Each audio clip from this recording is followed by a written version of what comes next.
Құрметті менің тыңдармандарым, арнама қош келдіңіздер.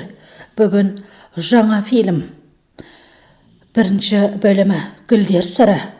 Серғат тілшілерге жауап берді. Серғат мырза, мықты еркектің артында әйел тұрады дейді. Жоқ, менің жанымда тұрады деді Серғат. Таңертең анасы Серғат арқылы газетке шыққандарын айтып мақтанды. Ұлым, жарайсың деді. Сол кезде Серғат әйелінің біреумен сөйлесіп жатқанын көріп қарап тұрды. Ал бірақ келіп, Арзуға кофе ішесің бе деді. Арзу негізі кофені алып ішпекші болды. Бірақ Арзудың кебі оның кофе ішпейтінін, ол кофе терге зиян екенін айтты. Серғат қыздарын алып клубқа барды. Сол клубта Седеф деген қыз келіп, мен Берақтың құрбысы болам, таныдың ба деді. Жоқ, ренжімеңіз, мен сізді танымадым деді. Сөйтті де қыздарын бейнетаспаға түсіріп тұра берді. Ал Седеф болса Бераққа хабарласып, күйеуің осында, менің көз алдында, сенің кішкентай қызың бар екенін айтып берем деді. Егер мені айтатын болсаң, ақшадан құр қаласың деді. Одан да көп ақша алам деді Седеф.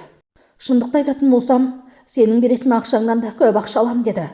Сөйтті де Седеф Серғатқа барып, сіздің 6 жасар балаңыз бар, яғни Берақ сізге лайықты емес деді.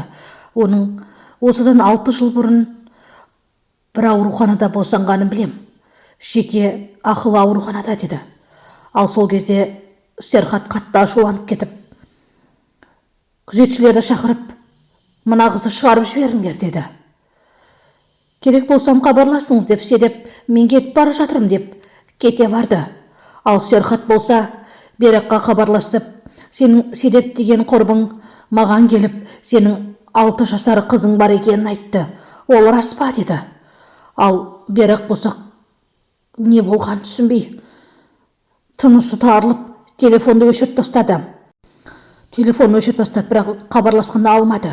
Ал Кадир болса, Берақтың қызы, тастап кеткен қызы, қолға тағатын алқа сатып жүр. Оны Зейнеп шақырып алып, кішкентай қыз, есімің кім болады деді. Есімім Кадир болады деді. Менің есімім Зейнеп деді. Мынау менің апам деді. Сен мұнда не істеп жүрсің деді. Білезік сатып отырмын. Анаң қайда деді. Менің анам жоқ. Төлай деген әпкем бар, ол үйде деді. Осы кезде Берақ қауызға құлап демала алмай жатты. Оны көрген Серғат жүгіре басып құтқармақшы болды. Оны көрген қыздар да, апа, саған не болды деп шулап жатты. Ал Серғат Берақты көтеріп сыртқа шығарды. Полиция қызметкерлері мен жедел жәрдем келді. Берақты алып кетіп бара жатқан кезде түсініксіз күйде Серғат қалып кетті. Ал Зейнеп болса Кадирді алып үйіне алып барды. Оны көрген Түлей ашуға мінбекші болып, Зейнепті көргенде сап тыйыла қалды. Қызды бұлай көшеге шығармаңыздар деді. Егерде әлеуметтік көмекке айтатын болсам, сізді сабаңызға түсіреді деді. Жарайды, шақырмайым деді. Серғаттың бауырлар келіп, барлығы жақсы болатын айтуда. Ал дәрігер болса, оның оянуын айта алмайым деді.